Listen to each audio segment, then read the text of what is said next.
الحمد للہ رب العالمین والصلاة والسلام علی رسولہ الکریم وعلی آلہ وصحبہ اجمعین ومن تبعہم بإحسان الی یوم الدین اما بعد۔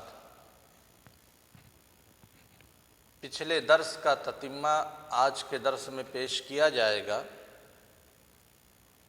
پچھلا جو درس تھا اس کا عنوان تھا وہ اموال جن کا تذکرہ قرآن کریم میں وارد ہوا ہے اور ان میں زکوٰۃ واجب ہے، یعنی الاموال الزکویہ التی وردت فی القرآن الکریم۔ سب سے پہلا مال جس میں زکوٰۃ واجب ہے اور قرآن کریم میں اس کا تذکرہ ہے وہ ہے الذہب والفضہ والعملات المعدنیہ، یعنی سونا چاندی یا پھر جو معدنی سکے چلتے ہیں ان میں زکوٰۃ واجب ہے۔ دوسری چیز ہے جس کا تذکرہ قرآن کریم میں ہے عروض التجارہ۔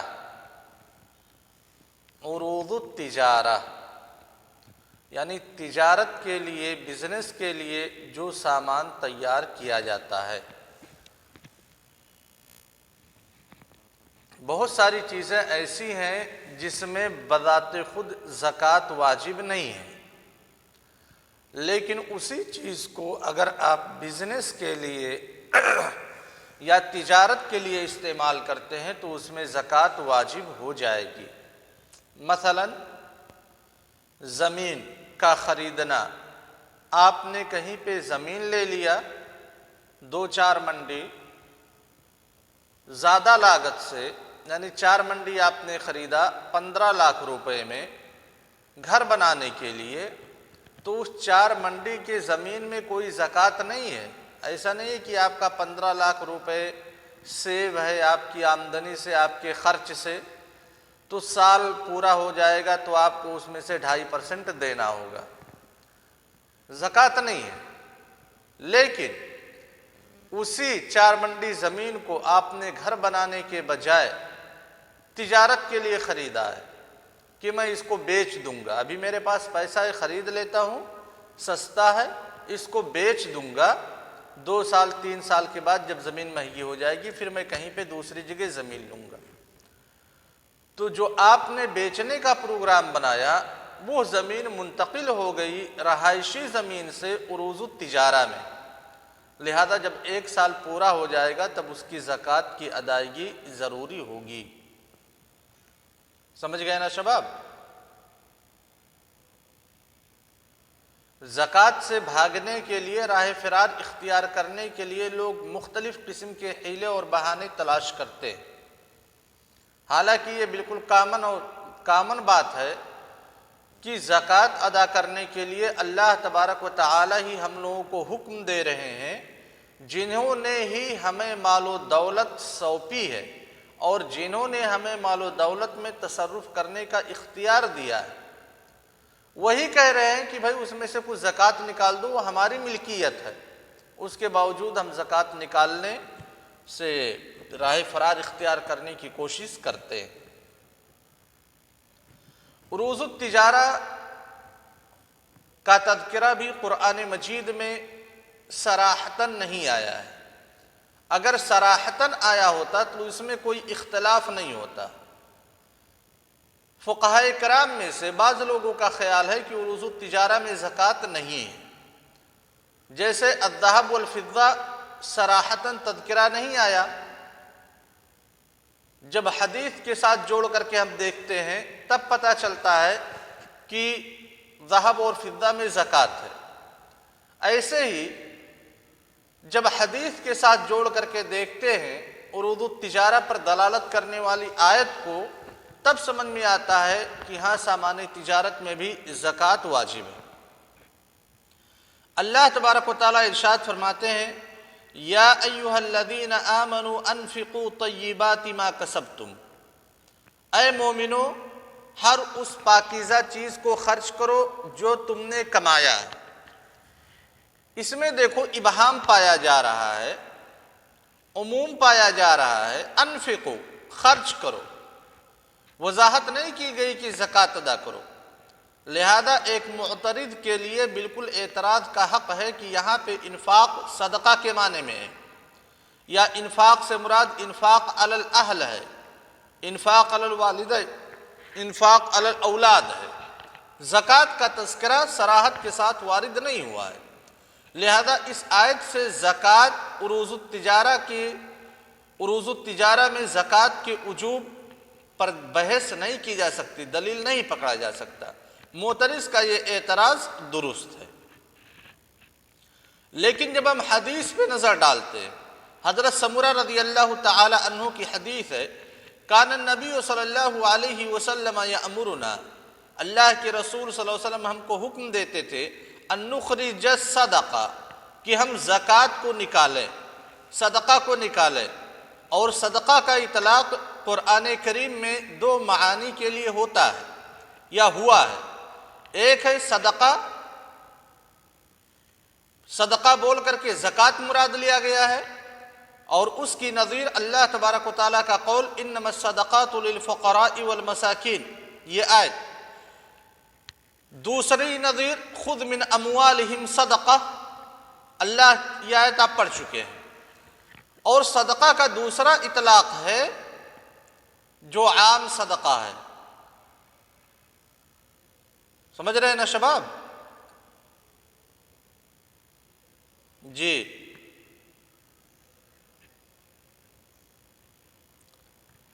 زکوٰۃ یہ فرض ہے، اسلام کے پلرز میں سے ایک پلر ہے، اور صدقہ یہ فرض نہیں ہے۔ صدقہ جب بولا جاتا ہے تو عموماً تطوعاً جو خرچ کیا جاتا ہے وہ مراد ہوتا ہے، سمجھ گئے نا؟ تو اللہ کے رسول صلی اللہ علیہ وسلم نے، حضرت سمرہ رضی اللہ تعالیٰ عنہ کہتے ہیں کہ اللہ کے رسول صلی اللہ علیہ وسلم ہم کو حکم دیتے تھے ان نخرج الصدقہ، کہ ہم زکوٰۃ کو نکالیں، من الذی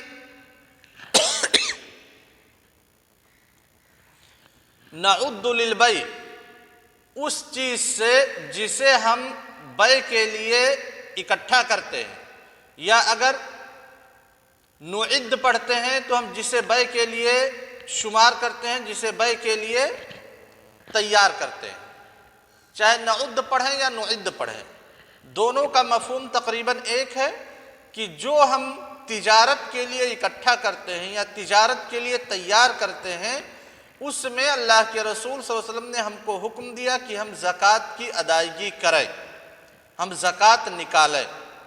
لہذا جو آیت میں انفقو تھا، یا ایھا الذین آمنوا انفقوا، انفقوا خرچ کرنا، یہ نہیں پتہ چل رہا تھا کہ زکوٰۃ اس سے مراد ہے یا الانفاق فی سبیل الخیرات، الانفاق التطوع مراد ہے، یا الانفاق علی الوالدین مراد ہے، کیا مراد ہے اس کا پتہ نہیں چل رہا تھا۔ اجمال جو پایا جا رہا تھا، اس اجمال کا بیان اللہ کے رسول صلی اللہ علیہ وسلم کی اس حدیث میں وارد ہوا، جسے حضرت سمرہ رضی اللہ تعالیٰ عنہ نے روایت کیا ہے۔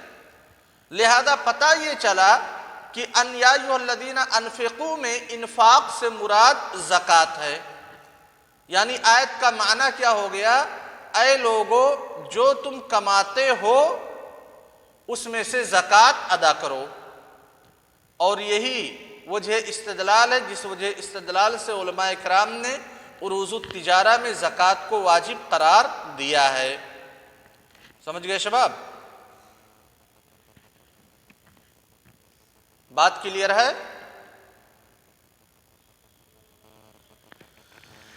تیسری چیز ہے جس کا تذکرہ قرآن کریم میں، پہلی چیز کون سی ہے جس میں زکوٰۃ واجب ہے، جس کا تذکرہ قرآن میں آیا ہے؟ الذھب والفضہ، اور اسی کے اوپر قیاس کیا گیا اوراق نقدیہ کو، ثمنیت کے پائے جانے کی وجہ سے۔ دوسری چیز جس کا تذکرہ قرآن کریم میں آیا ہے کہ اس میں زکوٰۃ واجب ہے، کیا ہے؟ عروض التجارہ، یعنی ہر وہ سامان جو بزنس کے لیے اکٹھا کیا جائے، بزنس کے مقصد سے تیار کیا جائے۔ ہاں، عروض التجارہ، عرض کے معنی سامان، عین را ضاد، تیسری چیز ہے جس کا تذکرہ قرآن کریم میں وارد ہوا ہے، آیا ہے کہ اس میں زکوٰۃ واجب ہے، وہ ہے الخارج من الارض، وہ چیز جو زمین سے نکلتی ہے۔ اب زمین سے بہت ساری چیزیں نکلتی ہیں، لیکن جب اسے اطلاق کیا جاتا ہے الخارج من الارض تو جو چیز ذہن کی طرف متبادر ہوتی ہے، جو چیز ہم سب سے پہلے سمجھتے ہیں کہ غلہ جات، جو غلے پیدا ہوتے ہیں، ٹھیک ہے شباب، لیکن زمین سے نکلنے والی غلوں کے علاوہ بہت ساری چیزیں ہیں، جو معادن نکلتے ہیں، خزانے نکلتے ہیں، زمین سے نکلتے ہیں، لوہا زمین سے نکلتا ہے یا نہیں ہے؟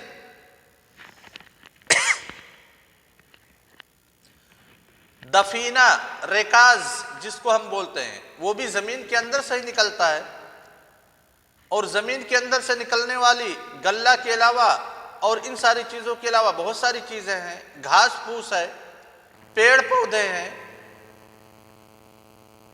تو الخارج من الارض یہ مطلقاً وارد ہوا کہ ہر وہ چیز جو زمین سے نکلے، عموم، لیکن اس عموم کی تخصیص احادیث کے اندر وارد ہو چکی ہے کہ کن چیزوں میں زکوٰۃ ہے اور کن چیزوں میں زکوٰۃ نہیں ہے۔ خلاصہ کلام یہ ہے کہ الخارج من الارض، زمین سے نکلنے والی چیز پر زکوٰۃ ہے، اس کا تذکرہ قرآن کریم میں وارد ہوا ہے، تذکرہ آیا ہے۔ سورۃ البقرہ آیت نمبر 267 میں اللہ تعالیٰ ارشاد فرماتے ہیں، یا ایھا الذین آمنوا انفقوا من طیبات ما کسبتم، ابھی آپ پڑھ چکے اس جزئیہ کی تفسیر، ومما اخرجنا لکم من الارض، اور اس چیز سے زکوٰۃ کی ادائیگی کرو جو ہم نے تمہارے لیے زمین سے نکالا ہے۔ یہ بات بھی بہت ہی قابل غور ہے۔ اللہ تعالیٰ نے کہا وَمِمَّا أَخْرَجْنَا لَكُم مِّنَ الْأَرْضِ، جو چیز ہم نے تمہارے لیے زمین سے نکالا ہے۔ لہذا آپ یہ مت سوچو کہ آپ کی کمائی ہے، جو آپ غلہ پیدا کرتے ہیں، جو آپ دفینہ نکالتے ہیں، جو آپ خزانہ نکالتے ہیں، جو آپ حدید اور لوہے کی شکل میں نکالتے ہیں، آپ یہ مت سوچو کہ یہ آپ کی کارستانی ہے، آپ کے جہد کا نتیجہ ہے۔ یہ اللہ تبارک و تعالیٰ کہتے ہیں کہ یہ ہم نے نکالا ہے تمہارے لیے، لہذا اس میں سے زکوٰۃ کی ادائیگی کرو۔ سمجھ گئے نا شباب؟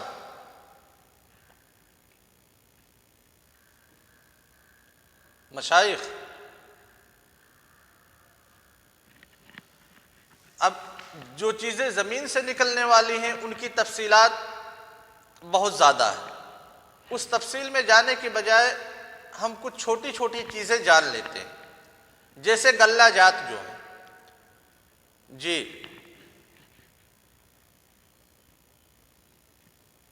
اب واللہ علم نوٹ تو ہوگا ہی کوئی مختصر، خیر چھوٹی چھوٹی چیزیں جان لیتے ہیں۔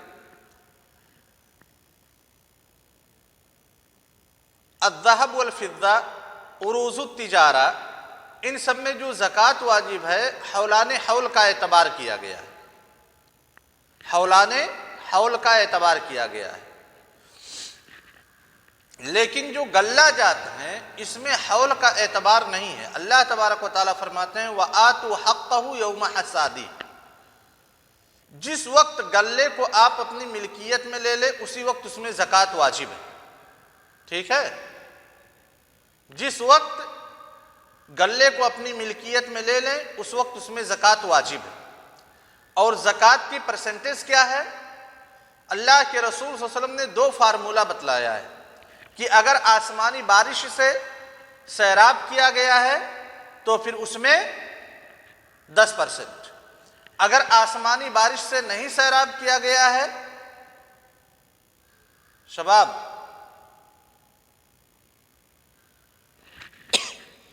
بلکہ آپ کی سچائی سے ہوا ہے تو اس میں 5% زکوٰۃ نکالنا ہے۔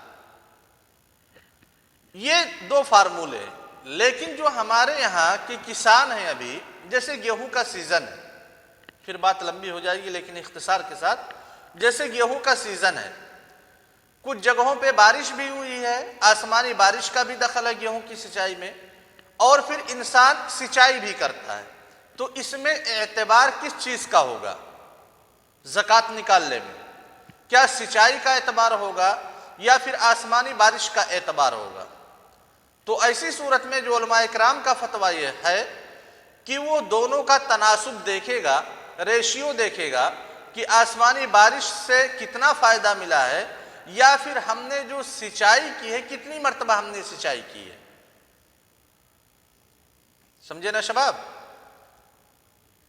یہ ریشیو نکال کر کے وہ اپنے زکوٰۃ کی ادائیگی کرے گا۔ چلیے جی،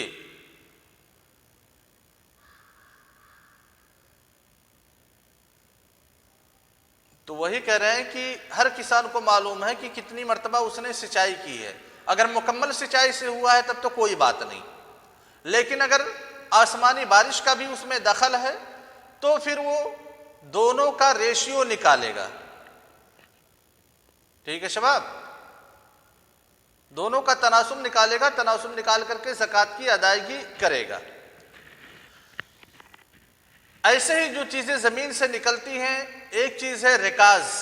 رکاز کا مطلب زمین کے اندر گڑا ہوا خزانہ، چھپا ہوا خزانہ۔ جب رکاز نکلے گا تو رکاز میں خمس ہے۔ خمس کا مطلب 20%۔ 20% آپ کو زکوٰۃ اس میں سے نکالنا ہوگا۔ یعنی اگر 1 کنٹل سامان ملا زمین کے اندر سے جس کی کوئی قیمت ہے تو پھر اس میں سے زکوٰۃ ہم کتنا نکالیں گے؟ 20%۔ یہ 3 چیزیں ہیں جن کا تذکرہ قرآن کریم میں آیا ہے کہ ان میں زکوٰۃ واجب ہے۔ الاموال الزکویہ التي وردت فی القرآن الکریم ہی 3 اشیاء فقط۔ الشیء الاول هو الذهب والفضة والعملات المعدنية۔ الشيء الثاني عروض التجارة۔ الشيء الثالث الخارج من الأرض۔ الخارج من الأرض۔ هذه 3 أشياء ورد ذكرها في القرآن الكريم وهي من الأموال الزكوية۔ طيب يا شباب، اب آتے ہیں کچھ اور اموال جن میں زکوٰۃ واجب ہے لیکن ان کا تذکرہ قرآن کریم میں نہیں آیا ہے۔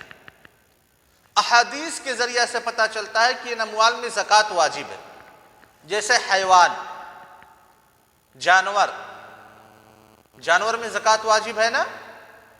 نصاب آپ پڑھے ہوں گے کہ بکری میں اتنا زکوٰۃ ہے، گائے میں اتنا زکوٰۃ ہے، اونٹ میں اتنا زکوٰۃ ہے، اتنا نصاب ہے۔ سمجھ گئے نا شباب؟ مشائخ، تو حیوان میں جو زکوٰۃ واجب ہے، جانوروں میں جو زکوٰۃ واجب ہے، اس کا تذکرہ قرآن کریم میں نہیں آیا ہے، احادیث نبویہ میں اس کا عروج ہوا ہے۔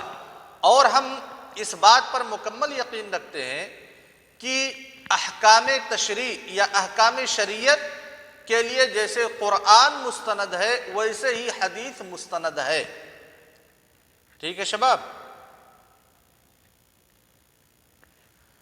حیوان کے بارے میں مختصراً یہ جان لیجئے کہ فقہائے کرام کا اجماع ہے کہ جن حیوانات میں زکوٰۃ واجب ہے وہ حیوانات 3 ہیں۔ یہ اجماع کی بات ہو رہی ہے۔ ابل، بقر، غنم۔ ان کے علاوہ جو حیوانات ہیں ان میں اختلاف ہے، جیسے گھوڑا ہے، فرس، گھوڑے میں اختلاف ہے کہ زکوٰۃ واجب ہے کہ نہیں واجب۔ ٹھیک ہے شباب؟ بھینس میں اختلاف ہے، زکوٰۃ واجب ہے کہ نہیں واجب ہے۔ لیکن یہ 3 اصناف ایسی ہیں جس پہ علماء کرام کا اجماع ہے کہ ان میں زکوٰۃ واجب ہے۔ اور بہت ساری احادیث ہیں شباب، بہت ساری احادیث ہیں جو ان تینوں کی مشروعیت اور زکوٰۃ کے وجوب پر دلالت کرتی ہیں۔ اس کے علاوہ جیسے گھوڑا ہے تو گھوڑے کے بارے میں بتلایا کہ خلاف ہے، اختلاف پایا جاتا ہے کہ گھوڑے میں زکوٰۃ ہے کہ نہیں ہے۔ گدھا ہے، خچر ہے، سواری کرنے کے لیے کوئی دوسرا جانور ہے تو اس میں زکوٰۃ واجب نہیں ہے یہاں تک کہ اسے تجارت کے لیے نہ استعمال کیا جائے۔